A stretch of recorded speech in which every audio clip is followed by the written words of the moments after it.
Merry meet, everyone. I'm so happy to be back. Today we're going to talk about the spirit world, and this is another part of the Witch's Primer that wasn't included in the original text, but I've changed the way that I teach things much over the years, and I think it's very important that we get this taken care of before we get into some of the other parts of the Witch's Primer. A very important part of the craft, I think, is working with spirits and working in the spirit world. And I want to just discuss some different concepts about what the different spirit worlds are, and we're going to just be very basic. We're not going to go into anything real advanced or all the different astral levels or anything like that. But there may be a time for that in the future. But just suffice it to say that the mortal world is the world that most people are aware of, and that there is an invisible world, invisible to our physical senses.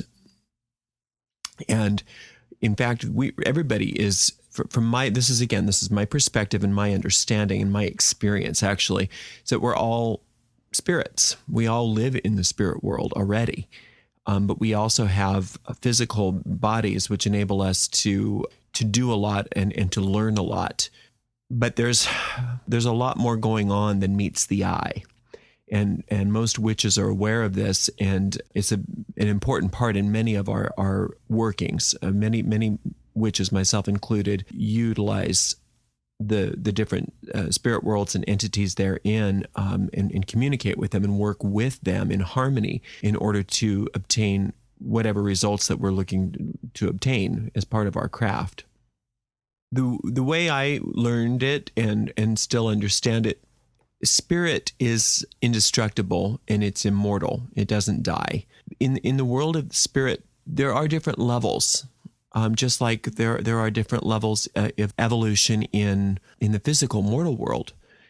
And in the different levels of the spirit world, it's possible and it's very real that there are definite personalities, there are definite beings that have their own sort of sentience, their own sort of way of communicating. They have their own sort of body, which you also have. We all have a spirit body. We don't just have a physical body. We have several bodies that most people are not aware of, which is a topic for later.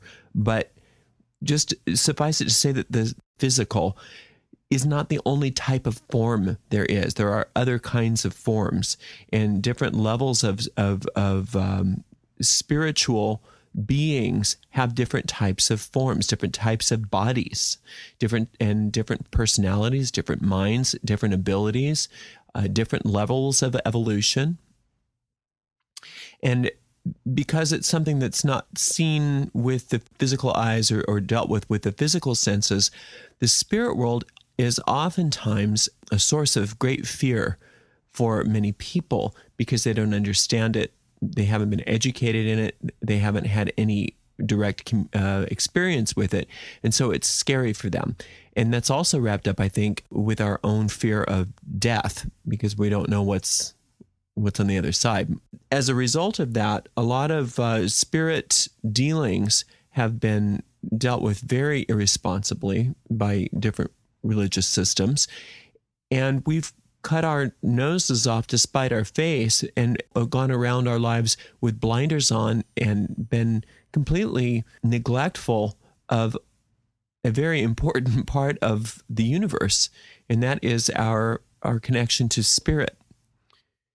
People are afraid of ghosts and demons and being possessed, and they're afraid of astral travel, and you hear all these bizarre stories about how if you go astral traveling, that somebody's going to take over your body and you'll go insane, or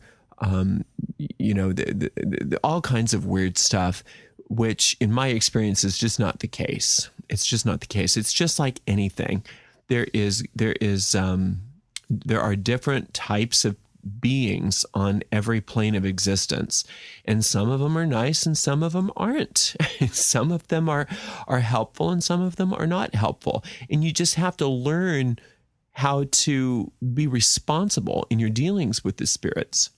And a lot of it has to do with your own ability to maintain purity of purpose.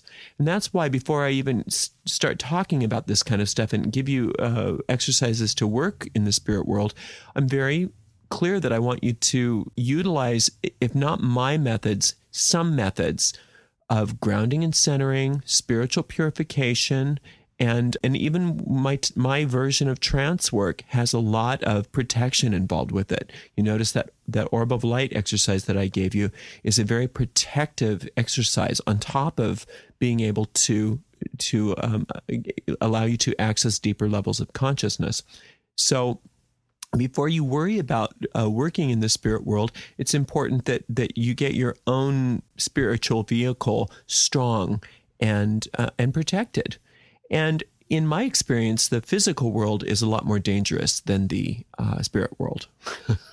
So as we move about every aspect of the craft, a light touch is very helpful, and a sense of play and wonder and enjoyment and fun will go a long way to keeping you safe. Because the most thing that you have to protect yourself against is yourself and your own fears.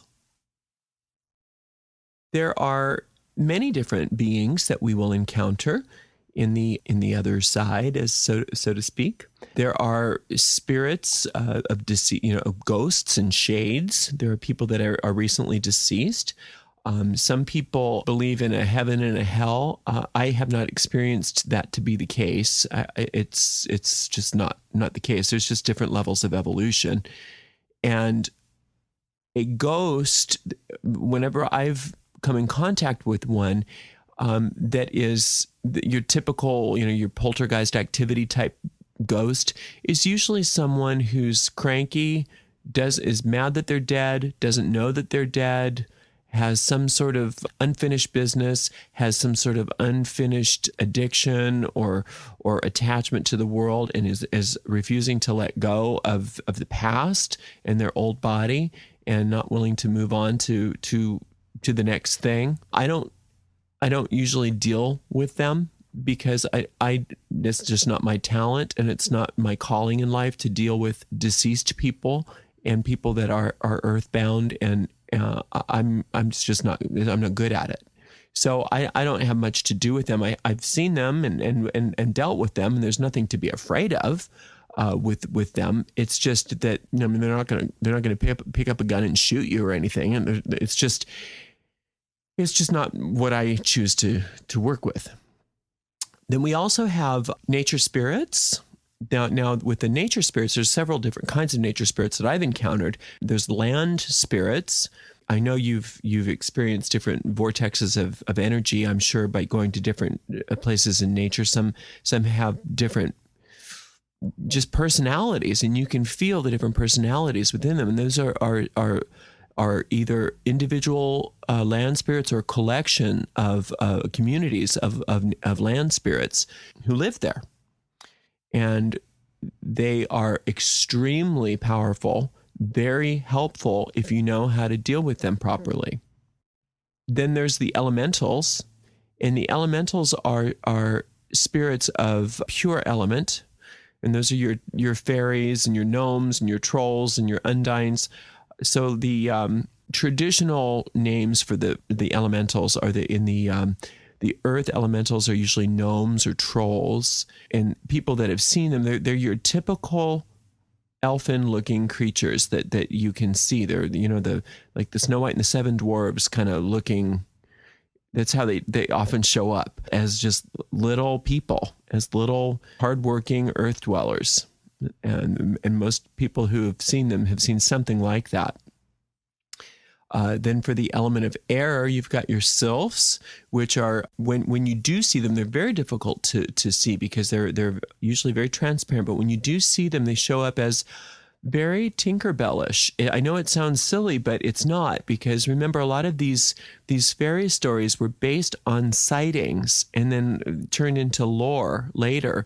But it's based on fact, and that these spirits do exist. And those sylphs are very real, and they're part of the air. And a lot of times you'll see them in incense smoke. I've seen them in the mountains, just when I've been meditating, and there's a windy day. You can see them sort of like they sort of shimmer between the rays of the sun, and it's just very interesting. You have to almost be in an altered trance type state to really catch it, and very, very relaxed. And they'll reveal themselves to you. You can't really command them to do anything. And then we've got, in the element of water, we've got the undines, and those are your mermaids. Yes, they exist, and they exist as the element of water. Oftentimes they look like they will take the form of half human, half fish, but they can take any form they want because they are very fluid. And if they want to present themselves to you, they can take the form of something that's meaningful to you. But the mermaid looking and merman looking form is very common, and it has been for centuries. All right, so those are the elementals, and it's interesting because you hear about the people working with the elementals, and it's just I never want to put down what anybody says or does, because everybody's got their own way of working, and I think that that's great. But in my personal experience of working with the elementals, I do not command them to do anything. They work with me if they want to. And a great image is the image of if you've seen the Walt Disney version of Snow White and the Seven Dwarfs. She just needed stuff done, and all the creatures of the forest came and helped her. Just because she was such a wonderful person, and they loved her. And that's the best way to get the help of the elementals, is not to command them to do anything. It's to be a good person. It's to be working good magic on behalf of the earth, and to be and to have an aura that is attractive to these beings. And they are very, very helpful. Very helpful. And I'll talk a little bit more about them in a minute, but my magic never consists of commanding the elementals to do anything, because that's not my place. They live in their own realms, and when they decide to come and help me, I'm very, very grateful for their help, and I show gratitude, and so should you. If you've obviously been blessed by the elemental kingdoms, you show gratitude. You burn incense for the selves. You leave a coin or some food or feed the woodland creatures for the gnomes. You make a libation or some liquid offering for the undines, right? Oh, and I forgot to tell you about the fire elementals. What am I thinking? The fire elementals, the salamanders, those are the ones that always I can see the most clearly. Maybe it's because I've got so much fire in my chart. But if you are meditating on like a campfire, or meditating on a flame of the fire, they look like little lizards. They look like little lizards made of flame. And if you get help from the salamanders or from the fire elementals, obviously a sacred fire is of great importance to give gratitude. And this is also where a lot of times you hear witches talking about how you should never blow out a candle. You should just snuff it because it's kind of disrespectful to the fire elementals. And I understand what they're saying. However, if you don't have a candle snuffer and you don't feel like going with your fingers, if you were to blow very lovingly onto the candle and not just, like you're spitting at it, you probably not offend them. Now, a lot of people poo-poo the idea of the elementals and all of these spirits, and they think it's just silly, and they think it's fairy tales, and that's fine. You don't have to believe in anything. But those of us who have been around the block a few decades and dealt with these beings know better. So I invite you to keep an open mind. All right. Now, I have great respect for ceremonial magicians. Some of my best friends are ceremonial magicians, and I have done quite a lot of study and have been blessed to have worked with some of the finest magical lodges in existence, and I'm very grateful for that. And I have much respect for people who devote a lot of study to magical evocation. And remember, evocation is to call forth, whereas invocation is to call within. So you evoke spirits and you invoke deity is the basic rule of thumb there. And a lot of the ancient magical evocations come from the Lesser Key of Solomon, and the terminology can be a little bit scary for a newbie because they work with demons. And remember that a demon is just another word for a spirit. It's just another word for a spirit. But this was a lot of medieval sorcery had a lot of terminology that was colored by Christianity and the Catholic faith. So, but the demons that they call forth in the Goetia are very powerful, and I absolutely have seen amazing magic done.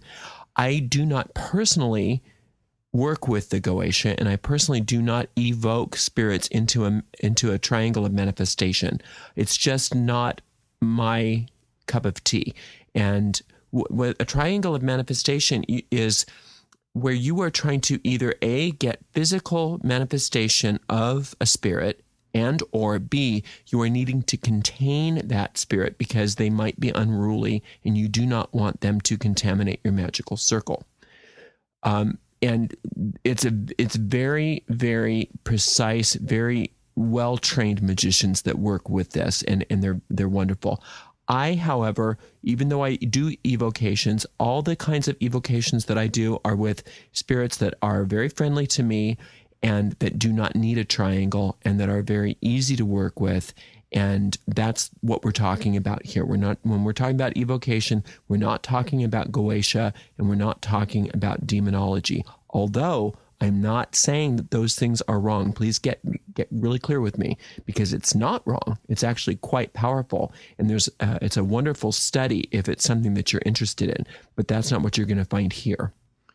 There are also spirits who have been incarnated and are of a very highly evolved spiritual level that I've encountered, and most of us that have done this kind of work have encountered, who have decided that it's best for them not to incarnate and to work instead as what many people call spirit guides or spirit mentors. The reason why that this probably is the case is because there's a vantage point that you have when you're not in the physical, where you're able to guide and help people, even highly evolved people who are incarnate. So the spirit mentor, or the spirit guide, or the mental teacher, there's lots of different terms for this. You can have many. I only work usually with one at a time in my life. I've encountered several over the course of my career in the craft, but I personally work only with one at a time. Then there's also angelic beings, very highly evolved beings. And the funny thing about angels is a lot of times in the craft, people shy away from the working with angels because they think it's Christian or Judeo-Christian, and that's not my experience at all. It's that is not a chicken or the egg thing, and it's my experience that the angels were here long before religion, and that they are very, very real beings, that they really do exist, and that they are here for our good, and that when we call upon angelic energies respond. So I'm going to be including a meditation for you to help find a spirit mentor. And the reason why I think it's important for us to take care of this now, before we move on to magic, is because there's a lot more that you can learn from a spirit mentor than anybody in the physical world will ever be able to teach you in regards to the craft, in regards to magic, spiritual development, wisdom, and things like that. And once you feel like you have found your guide, it's important that you go to hopefully a daily lesson with them. So you enter into the trance state, you call upon your guide, and you work with your guide on a daily basis, and you will learn a lot. You will learn a whole lot. And like I said before, it's good to read a lot too, so that your vocabulary is such that can be you can communicate with your guide. There's language that you can use to communicate with your guide. Okay, and then another type of spirit that is very commonly encountered in the craft is a familiar. Oftentimes, a familiar spirit will take a physical form of and be basically a pet, a physical cat or dog or bird of a witch. But oftentimes, it's a spirit familiar. Some people have a totem animal that they work with, and a lot of times that it's just a helper, like a helper friend in spirit that is oftentimes like a pet, like an animal, a very highly evolved animal, very intelligent one, and one that usually seeks to help you and to do things for you, basically, in the spirit world. Oftentimes, this familiar spirits are associated, if they're not associated with an actual physical animal, they're associated with maybe a piece of jewelry or a gem, so that it's easier to get in contact with this spirit over time. Now, I've heard of the spirit guide being called a familiar as well, so there can be a terminology issue. So if you hear of some people talking about their familiar as if that's their spirit mentor or their spirit guide, that's different than what we're talking about here when we say familiar. It's not necessary that you have a familiar. Not all witches do, and many don't, but you will come across that concept, and I just wanted to mention it in passing as well.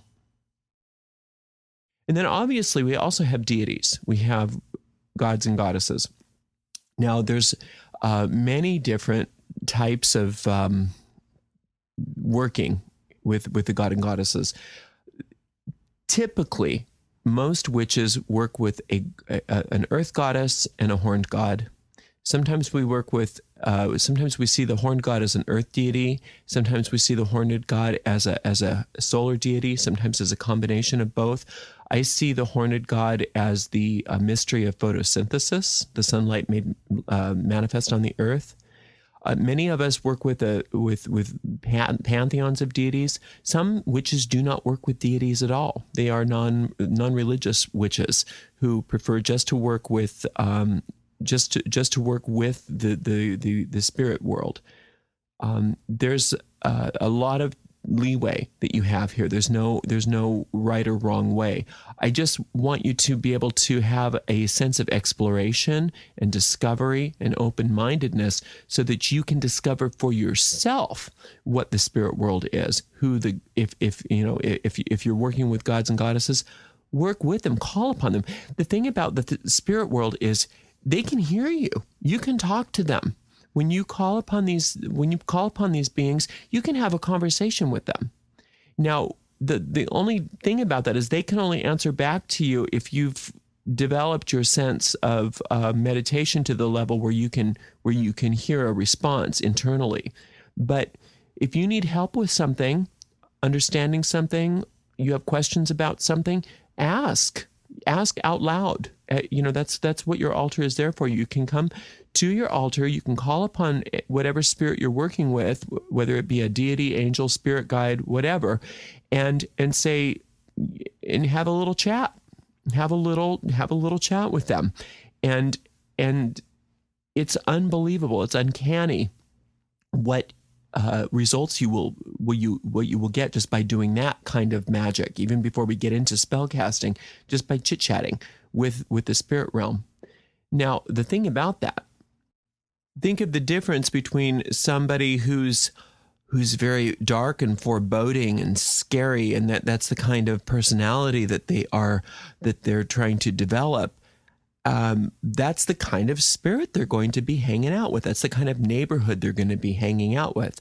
But the person who's filled with light and wonder and joy and prosperity and love and goodness, that's the kind of neighborhood they're hanging out in the spirit world. And those are the kinds of spirits that are going to be attracted to them. So it's a fascinating introduction just to go to your altar, light your candles, light your incense, and especially once you've found out your spirit guide, you've done that spirit guide meditation, just call on your spirit guide and say, I'm here, teach me. What do I need to know? And you'll feel, everybody feels different things, but many of us feel like little shivers of energy up and down our spines. I've had so many, when I've asked questions of the spirit world, I've had books just literally flop off the bookshelf. I know that sounds funny, but it's true. They'll just flop off the bookshelf, and it'll open up to a page, and it'll be the answer to my question. Synchronistic kinds of events will just turn and happen so that I meet just the right person at the right time based on exactly what we were chatting about at my altar that morning. So before we even get into spell casting, if you can get your relationship with the spirit world started and built, you will have I use this term a lot and I don't want to overuse it, but a spiritual infrastructure that you've started to build, so that when it comes time for doing, works of more intense magic, you'll have a support system in place. You're not going to feel like you're out there on your own in the world. You're actually going to have people rooting for you on the other side.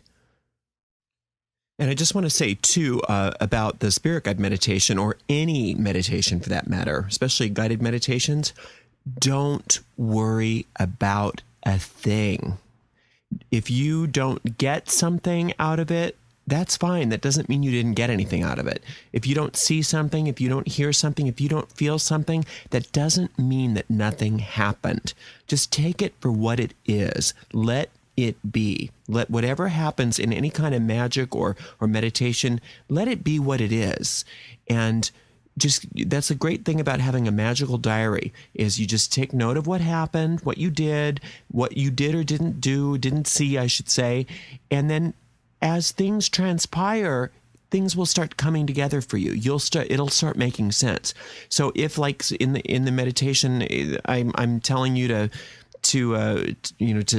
see a certain thing and you can't see it, don't worry about it. Just play with it. Just play. Just have fun. A light touch. Remember, a light touch is what is necessary for powerful magic. All right?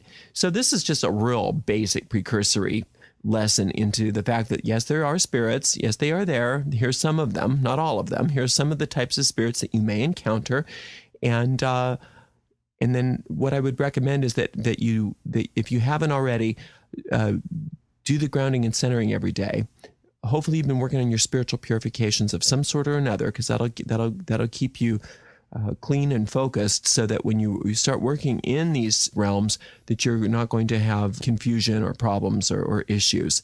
That orb of light meditation is not the only way, obviously, of a trance induction, but the reason I like it so much is it has so many other functions. Not only is it a good protection, but it's going to help you in the spirit guide meditation when we're starting to do a certain type of astral travel. So enjoy the spirit guide meditation, and I will see you next week, and we will get going on developing your magical power. Love and blessings, Mary Part.